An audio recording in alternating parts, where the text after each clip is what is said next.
I'm flabbergasted, nervous, in a great way, honored to have these two pillars of the community, living legacies, wisdom keepers, trailblazers, spiritual warriors, conscious disruptors, sacred mothers of our global lands, thought leaders, powerful visionaries, transcending generations. These women I have read about. These women have been in my household and they don't even know it. I'm talking about Dr. Angela Davis and Dr. Fania Davis. These people have been fighting and working for social justice for decades. They put their freedom on the line. They grew up in Birmingham, Alabama, where their friends were victims of the 16th Street Baptist Church bombing. They've been associated to the Black Panther Party, Communist Party. Their work has been countering the prison industrial complex, social restorative justice for Oakland youth, my hometown. And we have them on the air with us today. I want to welcome Dr. Angela Davis and Dr. Fania Davis to the show. Welcome. We are honored to have you here. Welcome. Absolutely. Yes. We are honored to have you here. How are you, Dr. Angela? How are you? Dr. Angela Davis. I'm doing good. How's everything with you? Thank you for asking. I'm doing extremely well. I've been a big fan and follower of your work and of your journey. My mother used to work at the Lawrence Berkeley Lab over there at UC Berkeley. Yes, and for years. And she also did some work in the community in the soup kitchens back in the early days. And in the 70s, I'm a child of the 70s. I had a chance to go to some of these soup kitchens and work in the community and be a part of some of these programs. And that's how I was brought up, you know. And so it's an honor to have you here. Dr. Fania Davis, it's an honor to have you here. Thank you. Well. And thank you for that beautiful praise song. Oh my gosh, I'm feeling really pumped up now.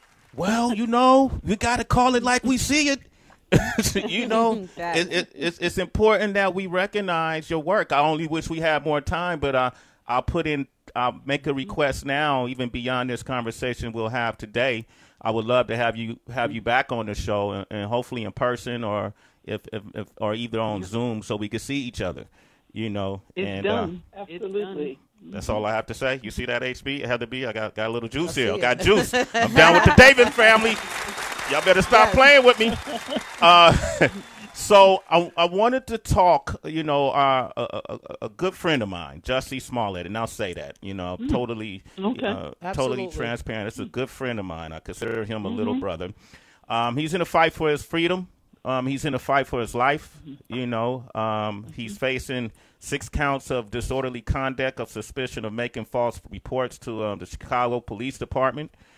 Right. This case has been ongoing for longer than I think Chicago's resources should have to be spent. That's right.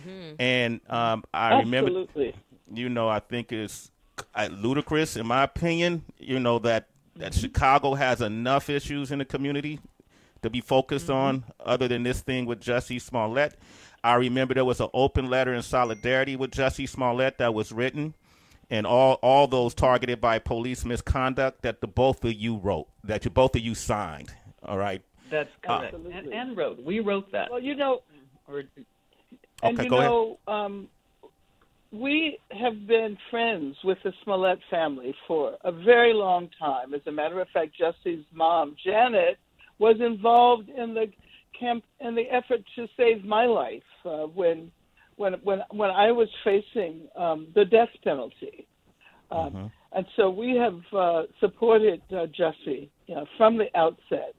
And I should also say that we've both been involved in efforts to reveal the racist repression of the Chicago Police Department.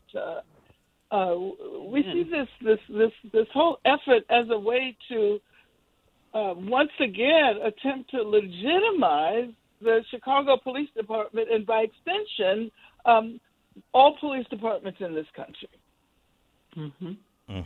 When you, I know in the letter, you talked about some of the things that we've seen happen in the past with the Chicago Police Department. Activists who have been killed by the Chicago Police Department. When you look at what's happening, Dr. Fania Davis, with the way this trial is being ran, what is your view of it? My view is that this is a trial for an alleged hate crime hoax. Jussie is the real victim. Jussie, an openly gay black man who is a lover of humanity, who since a child has stood against all forms of injustice, is 3 times a victim. First, he's a victim of a racist, homophobic hate crime that did occur. Second, he's a victim of a racist, homophobic, and anti-activist frame-up. Third, and this in some ways is most hurtful for him, he's the victim of a ruthless character assassination and disinformation campaign. Unfortunately, so many swallowed the Kool-Aid by Chicago Police Department and uncritical media. And this has hurt him deeply on multiple levels, emotionally, reputationally, as well as materially, in terms of lost career opportunities and income as his career was frozen for almost 3 years. This has been very, very difficult for him. It's been a real soul injury for him. And though he has endured great pain and suffering, he comes from a family like our family that has always stood up for truth and justice. He comes from a lineage of justice warriors. So in spite of all of this pain and suffering, he has not faltered. He remains determined to get the truth out at trial and be vindicated. And I am confident, having gotten running accounts of what's going on in the courtroom every day, I am confident that he will be. We had a good day yesterday on cross-examination. So this is a racist, homophobic, and anti-activist frame-up. This is a persecution and not a prosecution. Why do you? And I could talk a lot about credibility stuff, but I'll just stop there. Go ahead, HB. Hi, so both Dr. Davises. This is Heather. Thank you so much again. We are honored to have you both on the show today, joining us and to speak about this. What's mind-boggling to me, and just maybe I'm wrong and I just don't get it, is that there were witnesses, and correct me if I'm wrong, but there were witnesses, neighbors who saw white men running with ropes and different things from a particular area. They gave statements, neighbors and different things. And from my understanding, this evidence was not allowed in court. How does something like that happen? Well, actually, I think there's going to be some mention of one of those witnesses, the security guard at the Sheridan, who saw a white man running by who was masked right near the scene of the attack. He's going to testify. He should probably testify early next week. But did we hear that from Eddie Johnson, the then superintendent, when he was, engaged in his multiple media appearances, national media appearances? He was the one who led this disinformation campaign, really. And it's not surprising that he was fired not long after the Jussie Smollett case got started for lying. So it's really, in many ways, a credibility contest. We know that a hate attack occurred. And the question is, who did it and why? And Jussie says that he was attacked because of his race and because of his sexual orientation. And the police department says that he was attacked. He made this all up, that this was a hate crime hoax that he engineered with these two brothers. So the question is, who's going to be more credible at trial? And I can talk a little bit later about all the credibility issues that the Osundairo brothers are going to have, or having actually, because they've already testified. Yeah, and let me also say that we can't lose sight of the larger question. This is a pivotal moment in the history of this country. As a consequence of the responses to the murders of Breonna Taylor and George Floyd, the whole country is now aware of the structural racism of the police department, and there have been calls for the development of new forms of security. We do not need these, racist, repressive forces pretending to guarantee the safety of our communities. Now, in this particular case, what is at risk is not only Jussie Smollett and his life and his career, but what is at risk is the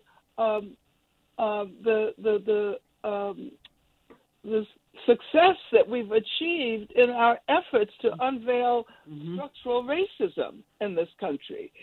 The Chicago Police Department has always been one of the worst police departments in the country. I can remember when Fred Hampton and Mark Clark were assassinated. And I can remember that had not it been for a few black members of the Chicago Police Department, we never would have found out what actually happened that night. And then, of course, we know about the murder of Laquan McDonald and how many years it took before the video was actually released and before we were able to see the behavior of the Chicago Police Department. And then, of course, we know about the torture of over 100 black men over the last decades by this same Chicago Police Department. Wow. Now, why should we now believe the Chicago Police Department when they bring these charges against Jussie Smollett? So I just want us to think not only about Jussie, who is a beautiful human being and whom I've known for a very long time, but I want to think. I want us to think about what is at stake, our awareness, our collective consciousness of the need to dismantle police departments precisely because of this structural racism. We got Dr. Angela Davis and Dr. Fania Davis with us. Go ahead. Oh, so I was just going to add, not only is beautiful a city as Chicago is, the CPD is considered the racist police terror capital of the country, if not the world. Wow. And not only did they engage in this pattern and practice of... I didn't know that. Sorry? I didn't know that. We didn't know that. Yeah, we didn't know that. Yeah. Yep. Not only did they engage in this, had the police department over the decades engaged in this pattern and practice of all manner of abuse against black men, especially whether a character assassination as here or an actual assassination as in the Fred Hampton case that Angela talked about, or the more recent Laquan McDonald case or the torture case. Not only did they engage in these heinous crimes, these crimes against humanity, but they engaged in an elaborate cover-up of their crime. And in Jussie's case, we see a cover-up and a frame-up, an elaborate cover-up of an actual hate crime and an elaborate frame-up of a hate crime hoax. So this is, part of their pattern and practice that we have seen over the years. And it's, homophobic attack as well.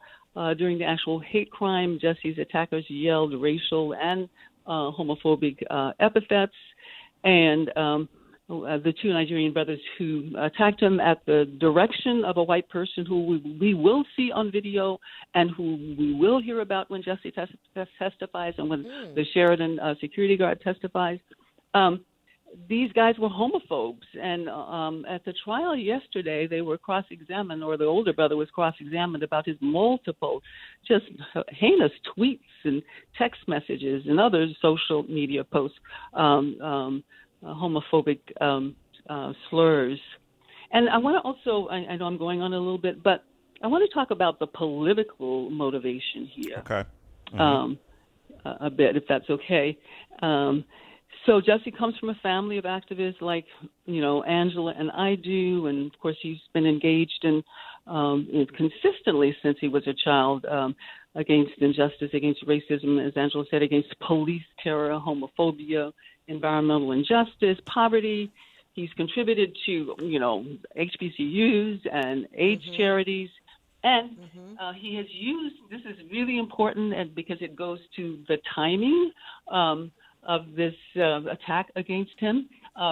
in the 2018 midterms, he was stomping the pavement for anti-Trump candidates. He was calling Trump out at every opportunity. Right. He was in Georgia, for example, supporting Stacey Abrams. And this clearly got the attention of the racist supporters of Trump, and there are quite a few in the Chicago Police Department and in the FOP, the Fraternal Order of Police, which also has a lot of Trump supporters in the leadership. So it clearly got the attention of Trump associates, Trump, people who do his bidding. And so when he returned to Chicago from Georgia, he received this hate mail that had in the return address line MAGA, and inside was a drawing of a black man hanging from a tree. And I forgot exactly what the words were. But the actual physical attack occurred days later, right? Yeah. So the attack, and then, then the attack on him with the racist homophobic. Let's not forget that the current special prosecutor has defended Ivanka Trump, Jared Kushner, and other Trump associates. Mm-hmm. Wow. Oh, yeah. Absolutely. Yeah. The charges were dropped by that Trump himself explicitly denounced Jussie during his last year in office. So this is part of an effort of the conservative neo-fascist forces in this country to gain the ears of people who ought to be trying to push the country in a progressive direction. Mm-hmm. We have Dr. Angela Davis with us, Dr. Fania Davis with us. We're talking about the case of Jussie Smollett, who's up on 6 counts of disorderly conduct of suspicion of making false reports to police, and they've been publicly open about their support of Jussie, but even bigger than that, what we're witnessing as a community and how the results of this trial can impact us all. Tracy G., you want to ask a question? You know it. Queen, so grateful to have you guys on the line with us, especially speaking about pretty much a member of our family, Jussie. There's never been a time I've mentioned Jussie's name and the word love has been placed next to him. And at the same time, as much clarity that you guys are bringing, I mean, even pieces of this case I wasn't aware of, there's still going to be a boatload of people who say, nah, right? And I think what's probably most painful for you both as well as Jussie is that it's a lot of people saying nah who look like him, who share the same skin tone. And these people, I'm sure, would wonder if this turned out to be a hoax, if they think there is room for that and this was a hoax. Is there anything that would make you guys believe it? Shall I go first, Angela? Yeah. Well, go ahead. Okay. So, first of all, it's simply not believable, and this case boils down to a credibility contest. Who is most believable? What witnesses are most believable here? And when we look at the testimony over the last couple of days of the Osundairo brothers, all kinds of inconsistencies came up, saying one thing at the grand jury indictment, something else in the police statements, and something else at trial. So they were cross-examined effectively and thoroughly on their prior inconsistent statements. Not only that, they when the police, and this is really, I don't know if the public knows this, when the police searched the brothers' home, they found an arsenal, weapons of war, high-power tactical weapons, a Glock 45, 9mm gun, a rifle, shotgun, countless rounds of ammo, cocaine, heroin, multiple computers, and multiple cell phones. So what's really happening in these brothers' lives? Are they really just fitness trainers? And the older brother is a convicted felon. I know a lot of brothers black men are, wrongfully convicted. In this case, I have reason to believe it's true, and that prior charge involved an assault, not unlike the assault against Jussie. They have, or the older brother especially, has had brushes with the law. I don't know if there was a deal here. I don't know if they were promised, no prosecution, if they testified against Jussie here. But, clearly they are not credible witnesses for a number of reasons, all of which are too numerous to mention in this call. And Jussie will testify on Monday, and I think and we'll see, who is the most credible witness. Thank you. Jussie is testifying on Monday. Wow. And I call on activists and church-going people and people of all races and backgrounds, to people who care about freedom and democracy and police terror and racism and homophobia. Show up and support. Okay. I really appreciate. Oh, go ahead. I'm sorry. Go ahead, Dr. Davis. I just want to say something. Very quickly. Even if it were true, and I'm talking hypothetically, why would the Chicago Police Department devote so many resources, so much money to a case of a false police report? This makes no sense. No sense. And I think what is at issue again is the effort to legitimize the Chicago Police Department and police departments all over the country at a time when their legitimacy is being questioned by people all over the country and all over the world. So let's not lose sight of that. Okay. Thank you. And let's not lose sight of the fact that at the time that this attack against Jussie occurred, the Chicago Police Department was in the international headlines. A lot of negative publicity because the Laquan McDonald case had just concluded, where Officer Van Dyke was convicted of shooting Laquan McDonald 16 times, right? And other officers were convicted as well. And they were convicted of an elaborate cover-up where they doctored documents and doctored videos and disappeared other videos. And not only was that in the news dominating the national headlines, but, the $500 million paid out by the public in settlement funds for settling police terror cases against the police department, the federal investigation against the Chicago police, all of this was in the news. And Chicago was looking bad, not just the Chicago Police Department, but Chicago was just really looking bad. And so then, Jussie's case comes along, and when they see that two of the attackers were black, of course, that's going to introduce a lot of confusion. They glommed on this case and used their very well-honed skills to cover up and frame up, and that racist, homophobic activist frame up was the result. And it shifted. Everybody's talking now about Jussie. They're not talking about the Chicago police and its misconduct and its crimes against humanity anymore. They're talking about how great the police department is. We solved this mystery of the celebrity who orchestrated his own hate crime. Well, I wish we had more time to talk more, but I appreciate the time that we've had and all of these gems and information that you have been sharing with us. And once again, I want to say how honored we are to have you on this platform, Dr. Angela Davis and Dr. Fania Davis. And we're going to continue to talk about this case because it's important. It's important to us. Yep. And before you go, because I was born and raised in Oakland, Manzanita, Bret Hart, Oakland High, Merritt College. My cousin. All right. Evelyn Wesley was the president of Merritt College. My sister,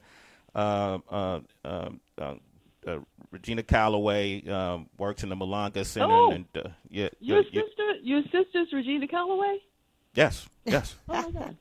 You know her? I've been dancing with her for decades. Wow. Oh wow. Okay. See Fania. Shut They you don't down, Sway. You're not the okay. famous one, Sway. Okay. That's Shout out what's up. to G Life, NZO Khalifa. Khalifa. Hey. I love her. Yeah. Oh, thank you. I'm her youngest brother. Okay. And with that Come said, from a wonderful family. well, thank you. So do you. So, with that said, I wanted to get your take real quick. What do you think the state of the union in Oakland is from your lens? Well, Oakland has a lot of problems. Take a pass at that. Sure. You want to take? Okay, Fania, you're more involved in local politics here in Oakland. Yeah, well, first I just thing, want to of course, say, that comes I to just want mind. to say that I really love Oakland. Oakland has an amazing history. Oakland has put Black liberation on the map like no other city in the country. So I just want to claim that before we talk about the problems in Oakland. Okay. Okay. Yes, indeed. Fania, you can talk about the issues. Yeah, but that is who we are. This, or at least this is the birthplace of the Black Panther Party, and that has influenced so much in subsequent years. And things are really changing. I can't off the top of my head cite the exact statistics, but we went from being a majority Black city to, shrinking population, to Black disappearance, to disinvestment, systemic disinvestment in our communities. I don't know how many of my friends and young people have been forced out of Oakland, and the predatory developers are coming in. Gentrification, you can't play drums at the park because a white neighbor says it's too noisy. Or you can't, in West Oakland, make a joyful noise because that's nuisance, right, and disturbing the peace. So, it's very concerning to see what's happening here in Oakland. The homelessness is just heartbreaking. And I want to say that there are a couple of bright spots, and I like that we are, doing this task force to reimagine policing here. It's not going as far as I'd like to see it go, but it's being taken pretty seriously with a lot of community people involved on the task force. And I emphasize community people because that's where the change comes from. It does not come from systems, because these are systems, of course, of racism inherently. Oakland is a culinary capital of the world. Oakland has more artists per square mile than any other city in the country. And we're still beautiful in so many ways. And there's a lot of concern that we're being pushed out. I don't know. What do you think, Sway? When I go home monthly, Fania, to see our grandmothers. And I see the change. I see us disappearing. I see us not participating in the wealth growth that takes place down by the 7th Street area, and what we're seeing happening in downtown Oakland. The homelessness I've never witnessed in my life in the years that I've been there.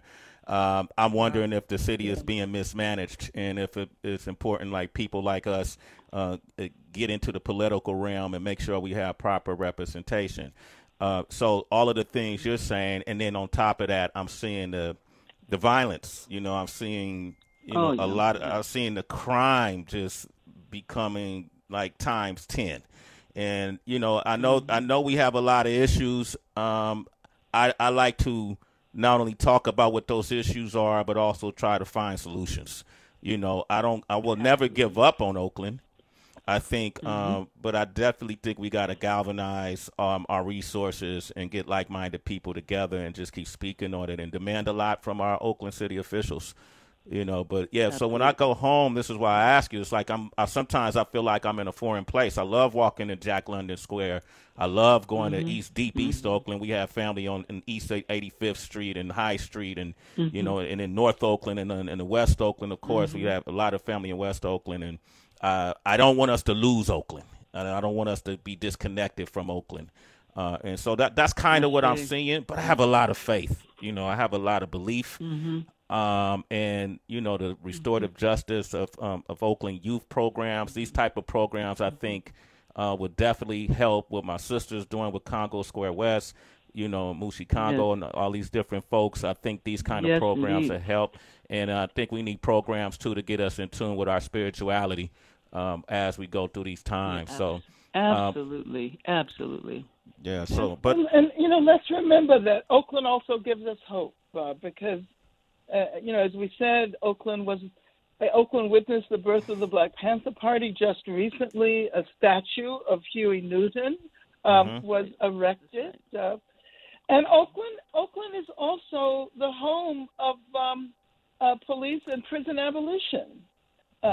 So, you know, while you might argue that some of the worst aspects of the crises that we are experiencing in this country can be witnessed in Oakland, Oakland is also the site of some of the most beautiful visions of the future. And Oakland gives leadership to the country and to the world in that respect. I say. Well, listen, this has been an amazing conversation. Thank you. Big round of applause for Dr. Angela Davis and Dr. Fania Davis for all the information. Thank you. We're going to follow up on the Jussie Smollett trial and make sure that we're talking about it on this platform. And then I can't wait to meet you in person. Yes. I can't. Since you know my sister, same for me.